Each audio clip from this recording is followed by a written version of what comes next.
The San Francisco 49ers are heading to Super Bowl 58 after an improbable, epic comeback over the Detroit Lions, overcoming a 17-point halftime deficit to completely dominate the Lions in that second half. And now we get a rematch from that 2019 season when San Francisco lost to the Kansas City Chiefs, and now the Niners going up against arguably the worst team that Patrick Mahomes has led to a Super Bowl. They can get that revenge over the Chiefs and be on that quest for 6 in hopes of bringing back that Lombardi trophy to Northern California. I want Niner fans to react to this victory for San Francisco because the ebbs and flows, the roller coaster ride, the emotions of this game, like the divisional round against the Packers, absolutely insane. So let's open up the floor here and let's start off with P.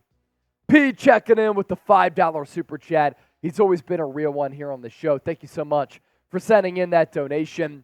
Bang, bang. No lie, I was tearing up when we were down 17 going into the half. Unbelievable game. One more damn game. And P, you say that, all Niner fans were feeling that way. And everybody can try to say, I remain faithful. I remain confident. And you can remain confident. You can have that faith. But the doubt started to creep in. You're down by 17. You're getting gashed against the run. You can't get off the field on third downs because Detroit set up the run. San Francisco had no answers, and I mean no answers on the defensive side of the football. And you go down 17 points at halftime. You're down 24-17. In addition to your defensive struggles, the offense was not good. Now, I did say this during the watch party. I thought a lot of the offensive struggles outside of the Brock Purdy interception were due, in fact, to Detroit dictating the pace, setting the tone physically, being able to really control the game the way that they wanted to control it, running the football, play action passes off of that. That's why the Niners struggled. And Detroit in that first half, they dominated time of possession. But what really impresses me about this Niners win, intestinal fortitude, throwing your nuts on the table. People saying that Brock Purdy can't come back in a big spot. He did it against the Packers. He did it against Detroit. People will still find excuses and move the goalposts for why he's still not a good quarterback. And then the narrative was Kyle Shanahan. He's no good either. He can't come back. Well, Kyle Shanahan called a good game. His coaching staff made adjustments with him offensively, Steve Wilks defensively, and they dominated Detroit in the second half. They outscored the Lions 27-7, and that touchdown coming in garbage time. So for Niner fans out there who doubted this coaching staff, and we saw it right here on the show, give this team credit. From the coaching staff to the players, the execution was really good. Their backs were against the wall. They pretty much had to play perfect, flawless football. In that second half, they did that, and they did it when they were battling adversity, when it was not easy at all to come back from down 17 with the way that the game was moving. Mac Daddy with the $5 super chat. Super Bowl talk put a spy on Patrick Mahomes because we love running. Man zero, and Patrick Mahomes loves to take off and run. Look, I tweeted this out earlier on Sunday. Patrick Mahomes is an alien. Patrick Mahomes is one of one. Patrick Mahomes' ability to extend plays out of structure, to open up opportunities for his playmakers down the field, to be accurate, to throw off platform, to drop his arm level down to all three levels, normal release, sidearm release, underhand release, the touch accuracy, just improvisationally making plays. It is special. That's why Patrick Mahomes has won 2 Super Bowls. This guy is so difficult to defend because Your coverage on the back end can be perfect. With accuracy and with touch, he can still beat you. With a pass rush, you can get home to Patrick Mahomes, as we saw in 2019. I know Nick Bosa was held a lot, but you can get home somehow, some way. He's able to navigate the pocket, dip a rusher, jet to the right, jet to the left, throw across his body, throw with his body with momentum. Just the overall ability to make plays in structure, out of structure. It's so hard to defend. You can do everything perfectly on the back end with the pass rush. He still finds a way to burn you. So you could talk about quarterback spies all you want.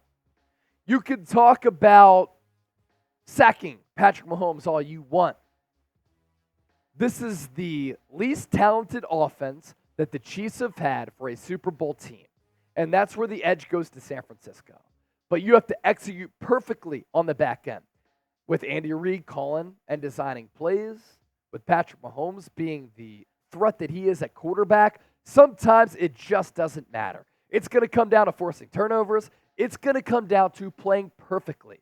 Disciplined pass rush lanes, keeping Mahomes in the pocket. But even when you keep him in the pocket, he can somehow skirt out of pressure. He can evade rushers and run right up the gut. Like, that's what makes Mahomes so damn good and so damn hard to defend, and that's why he's a great player. So on defense, you can't afford to go down by 17. You can't afford to play poorly early in the first half. Offensively, you got to score early, you got to get ahead, and then even when you're ahead, you still have to be aggressive, go for the throat, go for the juggler, because you know Mahomes can come back. Now, you look at how Mahomes lost the lone Super Bowl. Who did it go up against? And who were they playing? Tampa Bay Buccaneers. He was under siege all day. Active blitzes, active pass rushers, active defense just coming at his neck throughout the course of a 60-minute ball game. He still made plays, even though players were coming for him all game long, but that is how you beat Patrick Mahomes. You look back to the 2020 Super Bowl with how Tampa Bay was so multiple with the delayed blitzes, on-time blitzes, making Patrick Mahomes uncomfortable, and that is the strategy that Steve Wilks and this Niners team need to have going up against Mahomes to complete the quest for 6. Cloudless every day. Almost a $5 super chat in European currency. What an amazing comeback. It's going to be our year. What an amazing comeback against Green Bay, against Detroit.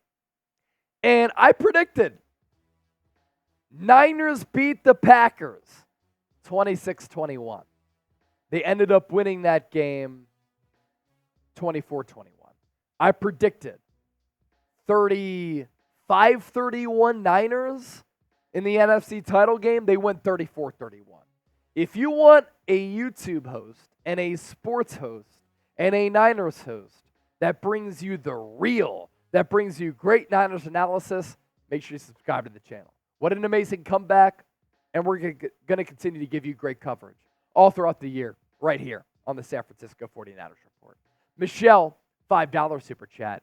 Early pepperoni pizza, trifecta of Chase, Trizzy, Chip. It worked like a charm in our quest for 6.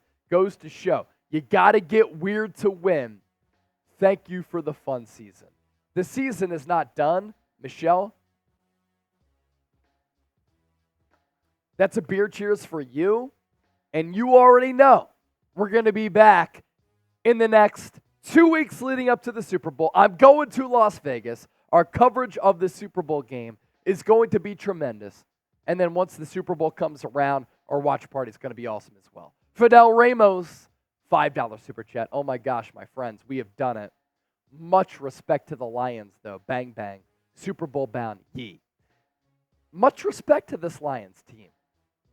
But as I talked about at points this week, they won their Super Bowl in the wild card round and beating the Rams. That was their first playoff win in so long. And then they made it to their first NFC Championship game by beating the Buccaneers since 1991. So they had 2 emotional games, both at home. They exceeded expectations. They won their first divisional title since 1991. The Cinderella story was fun. The underdog story was fun. This is the San Francisco 49ers time. This is the San Francisco 49ers season. You think about the All-Pros, the Pro Bowlers, the future Hall of Famers on this team.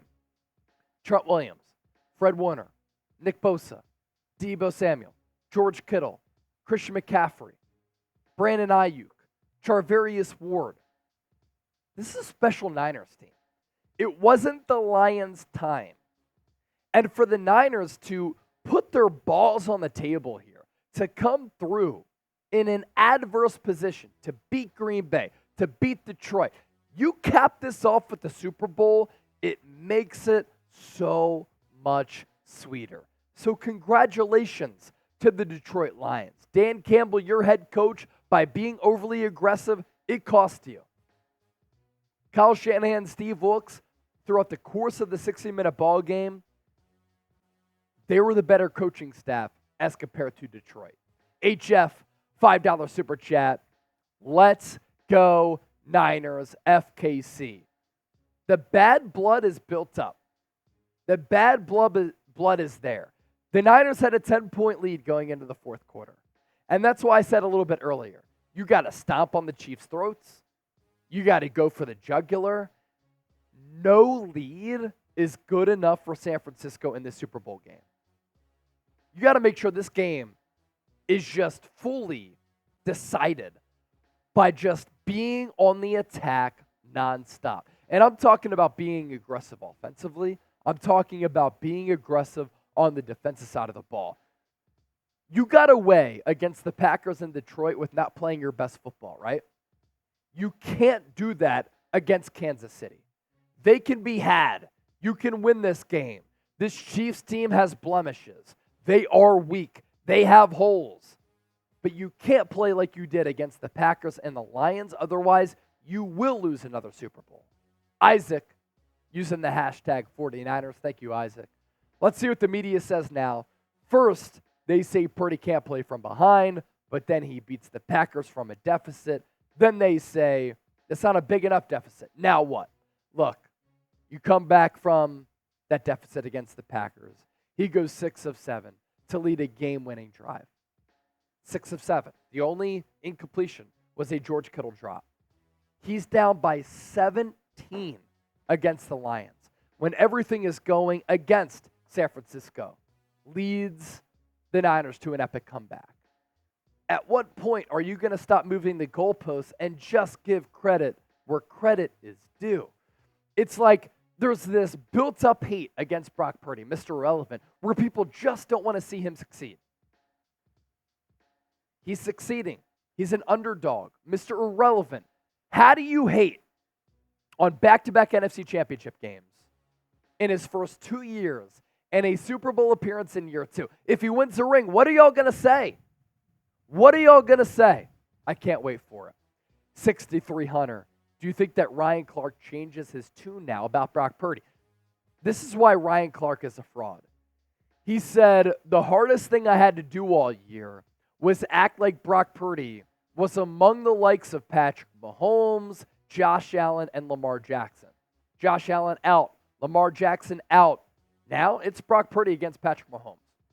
And what bothers me about what Ryan Clark said, the hardest thing I had to do was act like Brock Purdy belonged among those quarterbacks. Well, now he's in the final 2. And what bothers me about what Ryan Clark said, too, you're basically admitting to the people that when you talk glowingly of Brock Purdy, when you were positive about Brock Purdy, you were lying all year long. You tried to act like you were a real one, and you try to act like you're a real one, yet you're not standing by what you said. So you're putting on a front just because it's a popular conversation to have with Brock Purdy having success, and then he has success, and you're like, I had to act like he was so good because he wasn't good against Green Bay. The guy went 6 of 7 in the final drive against Green Bay, and he won. What do we judge quarterbacks on? Super Bowl championships, winning in big-time spots, coming through in the clutch. The only thing missing there of those 3 points is Brock Purdy winning the title. That's it. Get the best Niners Super Bowl coverage by subscribing right here to the San Francisco 49ers Report. I'm telling you, we have our flights booked to Las Vegas. Our coverage is going to be fantastic. You don't want to miss it. So make sure you subscribe, turn on your notifications. Therefore, when we go live, when we push out a video, you will be notified and you'll stay in the know.